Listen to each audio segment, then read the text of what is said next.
2017 ஆண்டு தொடங்கி இந்தியாவில் நீட் தேர்வு முறை என்பது இருந்து வருகிறது.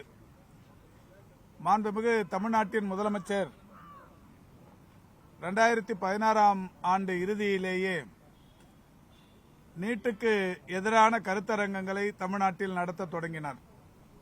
2017 ஆண்டு மாண்புமிகு முதல்வராக இருந்த எடப்பாடி பழனிசாமி அவர்களால் இது தமிழ்நாட்டில் இந்த தேர்வு நடைமுறைக்கு வந்தது.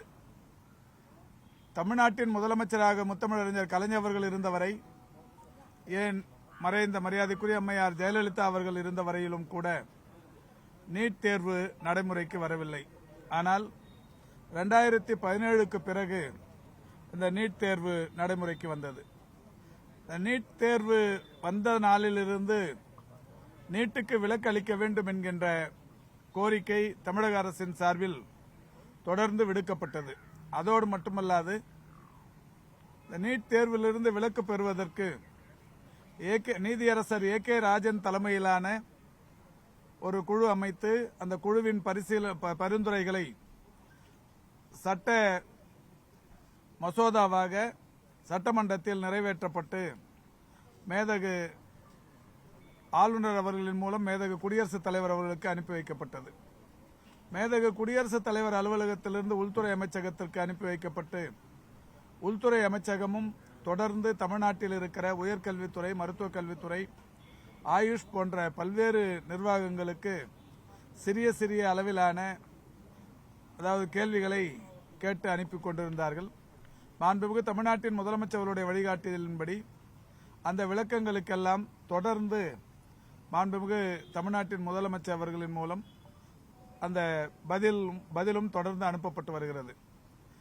இந்த நிலையில் இந்த நீட் தேர்வில் ஏற்பட்டிருக்கிற குழப்பங்களும் குளறுபடிகளும் தொடர்ந்து அரங்கேறிய வண்ணமே இருக்கிறது.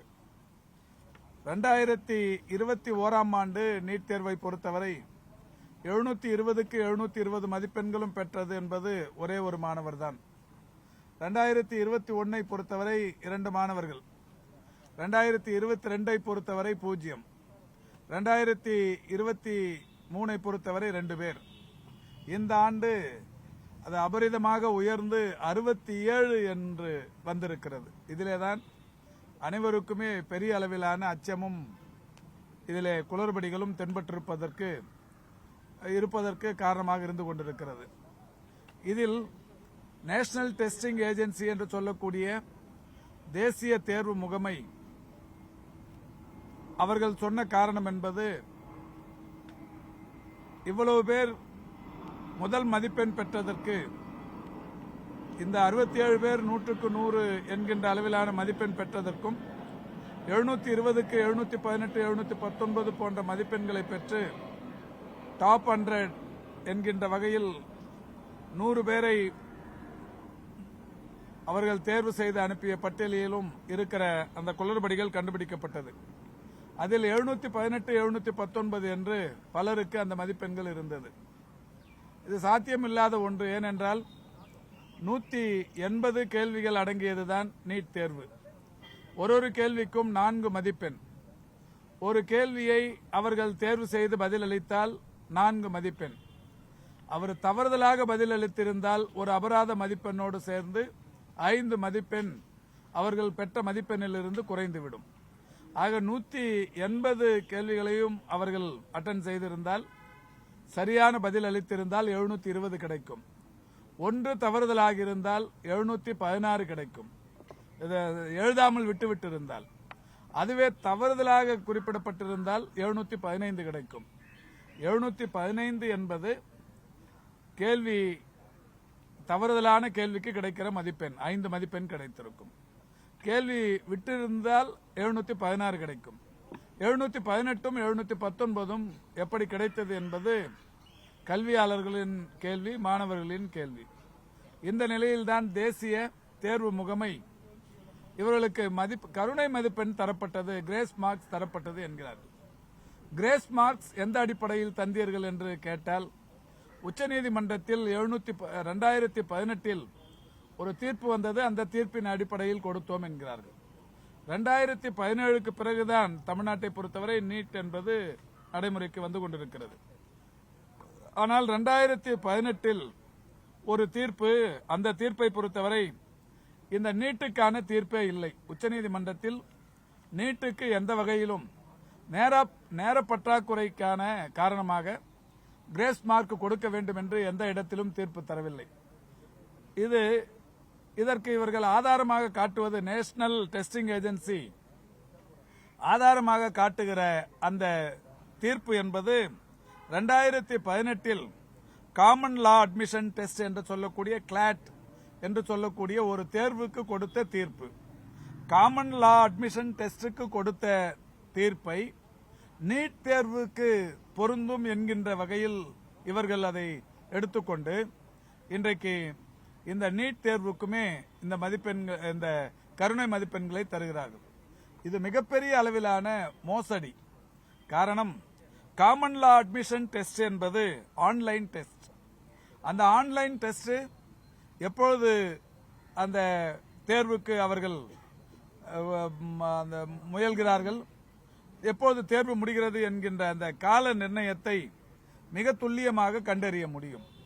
ஆனால் ஆஃப்லைன் டெஸ்ட் என்பது இதிலே 3 மணி நேரமும் 20 நிமிஷம் அவர்களுக்கு வழங்கப்படுகிறது. கடந்த 3 ஆண்டுகளாகவே அந்த டெஸ்டின் நேரம் என்பது பிற்பகல் 2 மணிக்கு தொடங்கி 5:20 வரை இந்த தேர்வை நடத்துகிறார்கள்.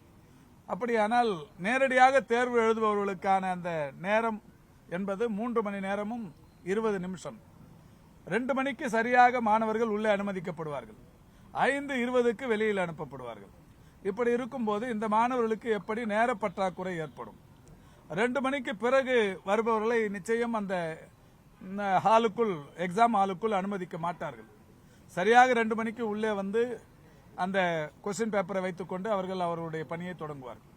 இப்படி இருக்கும்போது நேர பற்றாக்குறை இதில் எந்த வகையில் பொருந்தும் என்று கல்வியாளர்களும் குறிப்பாக மாண்புமிகு தமிழ்நாட்டின் முதலமைச்சர்கள் இந்த நேர பற்றாக்குறை, கிரேஸ் மார்க்ஸ் போன்றவற்றில் மிகப்பெரிய குளறுபடிகள் ஏற்பட்டிருக்கிறது, இது மாணவ சமுதாயத்திற்கு சரியான நீதி வழங்கிட வேண்டும், நீட் விலக்கு தான் தமிழ்நாட்டின் இலக்கு, எனவே இந்த குழப்பங்களுக்கு ஒரே தீர்வு நீட் விலக்கு என்று மாண்புமிகு தமிழ்நாட்டின் முதலமைச்சர்கள் இதை தொடக்கத்திலேயே கண்டித்து தன்னுடைய சமூக வலைதளத்தில் செய்தி பதிவிட்டிருந்தார். அந்த வகையில் மக்கள் நல்வாழ்வுத்துறையின் சார்பிலும் முதல் நாளிலேயே இந்த குளறுபடிகள் எல்லாம் கண்டுபிடித்து பத்திரிகையாளர் சந்திப்பில் தொடர்ந்து சொல்லி வருகிறோம். இந்த நிலையில்தான் அதாவது இன்றைக்கு உச்சநீதிமன்றத்தில் ஒரு நம்முடைய நேஷனல் டெஸ்டிங் ஏஜென்சி 1563 பேருக்கு கிரேஸ் மார்க் வழங்கப்பட்டிருக்கிறது. இந்த 1563 பேருக்கும் மறுதேர்வு அவர்கள் விரும்பினால் நடத்தலாம் என்கின்ற வகையில் இந்த 1563 பேரை அதிலிருந்து விலக்கிக் கொண்டிருக்கிறார்கள். இவர்களை விலக்கிக் கொண்டால் அப்பொழுது எழுதியிருக்கிற மாணவர்கள் மொத்தம் 23,33,000 மேற்பட்டவர்கள்.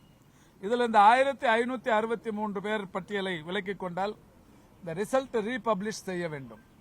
அதையும் அந்த ரிசல்ட்டை ரீபப்ளிஷ் செய்வதற்கு நேஷனல் டெஸ்டிங் ஏஜென்சி ஒப்புக்கொண்டிருக்கிறது. என்றாலும் கூட இந்த 1563 பேருக்கும் இன்னொரு நாள் தேர்வு எழுதுவதற்கும் அவர்கள் விரும்பும் பட்சத்தில் அவகாசம் வழங்கப்பட்டிருக்கிறது. இப்படி பல்வேறு குழப்பங்களுடன் கூடிய இந்த தேர்தல் முடிவுகளினால் மாணவர்கள், ஒட்டுமொத்தமாக இந்தியாவில் இருக்கிற அத்துணை மருத்துவக் கல்வி மாணவர்களும் மிகப்பெரிய அளவில் பாதிக்கப்பட்டிருக்கிறார்கள்.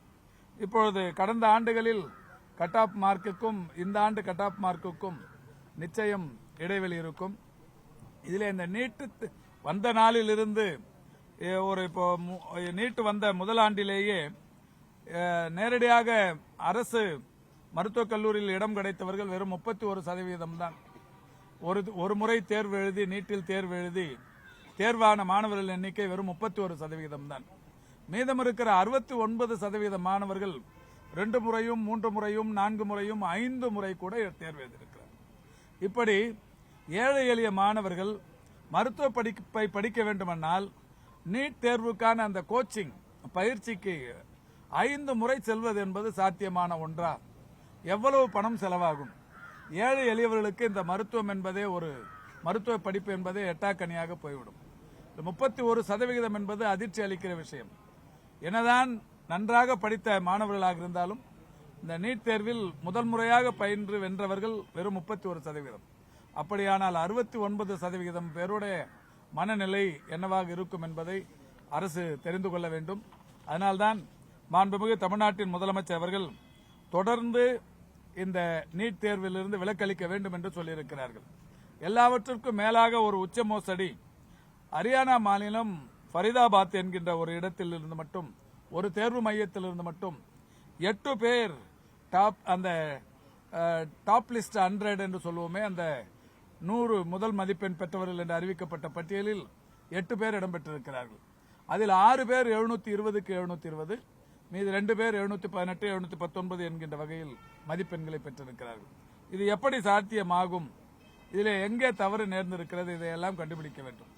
நேஷனல் டெஸ்டிங் ஏஜென்சி இனிமேல் நாங்கள் இதில் தவறு நடந்தவர்களை கண்டுபிடித்து நடவடிக்கை எடுப்போம் என்கிறார். ஆனால் நாம் சொல்வதே, நேஷனல் டெஸ்டிங் ஏஜென்சியே தானே தவறு செய்திருக்கிறது. கருணை அடிப்படையிலான மதிப்பெண்களை தருவதற்கு நீங்கள் முடிவெடுத்த போது யாரிடம் இது தெரிவித்தீர்கள்? 23,33,000 மாணவர்களுக்கும் இது தெரிந்திருக்க வேண்டும் அல்லவா? நேர பற்றாக்குறை என்றால் கருணை மதிப்பெண் தரப்படும் என்கின்ற செய்தி இவர்களுக்கு தெரிந்திருக்க வேண்டும். நீங்களாகவே இந்த காமன் லா அட்மிஷன் டெஸ்டில் கிடைத்த ஒரு தீர்ப்பை கையில் வைத்துக் கொண்டு அது நீட்டுக்கு விலக்களித்து இந்த மாணவர்களுக்கு கருணை மதிப்பெண்களை கொடுத்து இவ்வளவு மாணவர்களுடைய மன உளைச்சலுக்கு இன்றைக்கு நேஷனல் டெஸ்டிங் ஏஜென்சி காரணமாக இருந்து கொண்டிருக்கிறது.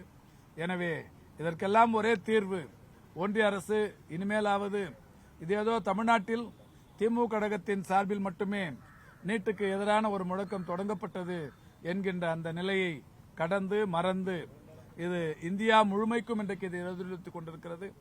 நீட் தேர்வு எழுதிய 23 லட்சத்திற்கும் மேற்பட்ட மாணவர்களும் இன்றைக்கு ஒரு மிக மோசமான மனநிலைக்கு உள்ளாக்கப்பட்டிருக்கிறார்கள்.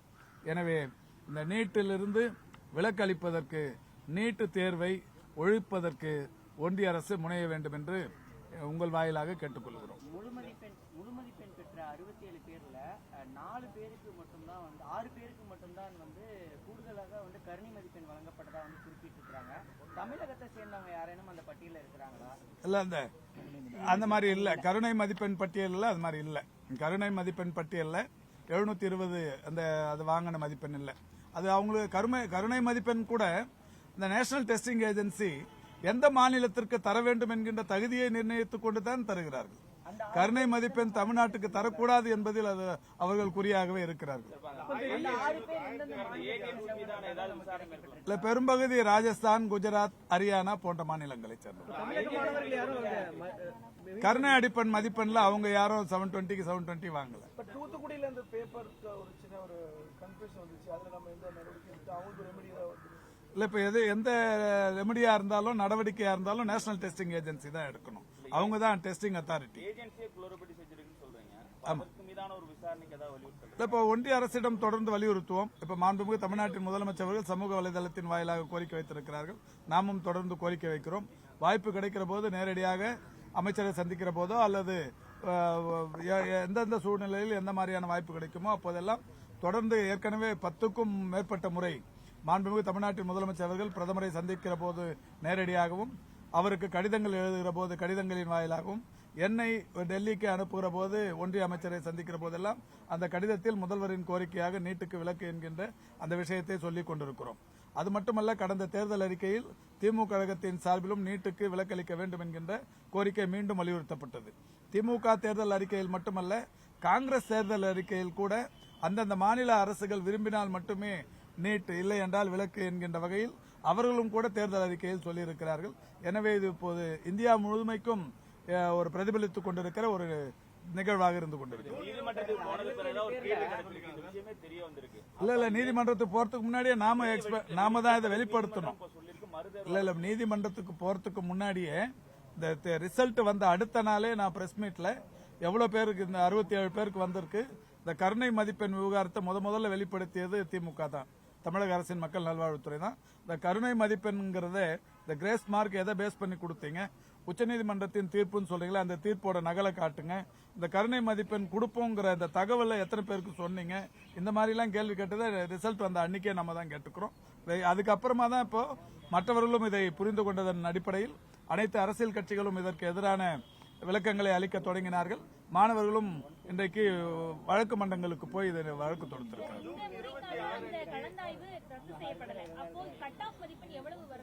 இல்ல இப்ப இனிமே அதெல்லாம் கணக்கிடுவாங்கம்மா. இப்ப இந்த 1563 பேரும் அவர்கள் விலக்கி கொண்டதற்கு பிறகு எவ்வளவு பேர் அவங்க அந்த அந்த இது இருக்குல்ல, அது பப்ளிஷ் பண்ணுவாங்க, ரிசல்ட் பப்ளிஷ் பண்ணுவாங்க.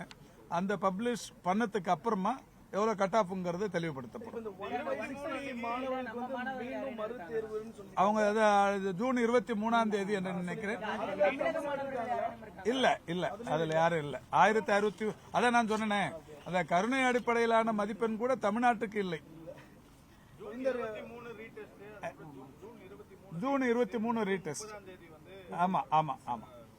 அதே மாதிரி 67 நபர்கள் வந்து முதல் மதிப்பெண் பெற்றவர்களா சொல்றாங்க. அதுல 47 நபர்கள் வந்து இயற்பியல் பாடத்திட்டம் மாற்றி அமைத்ததுனால வந்து தேர்வு செய்யப்பட்டதா சொல்றாங்க. அது முன்னுக்கு பின் முரணா இருக்குது. அதுல இல்ல இன்னைக்கு கூட விடுதலையில ஒரு தலையங்கம் ஒன்று மிக தெளிவாக சொல்லப்பட்டிருக்கிறது. பிளஸ் 2ல 2-3 சப்ஜெக்ட்ல ஃபெயில் ஆனவங்களும் கூட நீட்ல 700க்கும் மேற்பட்ட மதிப்பெண் பெற்றிருக்கிறார். அதான் இது குளறுபடிகளின் உச்சமாக இருக்கிறது, விதிமீறல்களின் உச்சமாக இருந்து கொண்டிருக்கிறது, சட்ட மீறல்களின் உச்சமாக இருந்து கொண்டிருக்கிறது. எனவேதான் இதற்கெல்லாம் ஒரே தீர்வு, அந்த விலக்களிக்கப்பட வேண்டும் அல்லது நீட் ஒழிக்கப்பட வேண்டும் என்பது மட்டும்தான். இல்ல இப்ப இதுக்கு நீதிமன்றம் போக வேண்டியதில்லை. இப்ப இந்த கருணை அந்த கிரேஸ் மார்க்ஸ்ல இருக்கிற குழப்பத்துக்கு தான் நீதிமன்றத்துக்கு போலான்னு இருந்தது. இப்போ தீர்ப்பு வந்துருச்சு. அதனால இனிமே வந்து நம்ம முறையிடல் தான். ஒன்றிய அரசாங்கத்தை சந்திக்கிற போது நிச்சயமா இந்த தவறுகளுக்கு காரணமான அமைப்பின் மீது நடவடிக்கை எடுக்கணும். நடவடிக்கை எடுக்கணும்னா திருப்பி நீட்டு தொடரணுங்கிற மாதிரி, நீட்டு வேணாங்கிறது தான் நம்மளுடைய தொடர் வேண்டுகோளாக இருந்தது. அதான் கட் ஆஃப் தான் இப்ப இனிமே தான் வரும். இந்த 1063 விலக்கி கொள்ளப்பட்டதற்கு பிறகு ரீலிஸ்ட், அதாவது மெரிட் லிஸ்ட் பப்ளிஷ் பண்ணுவாங்க. அந்த லிஸ்ட் வந்ததுக்கு அப்புறமா தான் கட் ஆஃப் தெரியும்.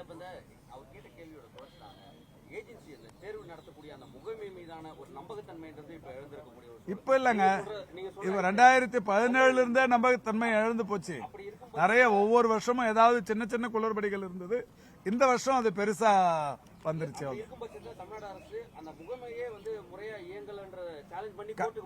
இல்ல கோர்ட் இல்ல அது கோர்ட்டுக்கு போறதுங்கிறது சட்ட வல்லுநர்களோடு பேசப்படும். இதுக்கு முன்னாடி அந்த சம்பந்தப்பட்ட மக்கள் நல்வாழ்வுத்துறை அமைச்சகம், இது மாதிரி மாண்புமிகு பிரதமர் உள்ளிட்டவர்களுக்கு தமிழக அரசின் சார்பில் எழுதப்படுகிற கடிதங்கள்ல இது வந்து சுட்டிக்காட்டப்படும்.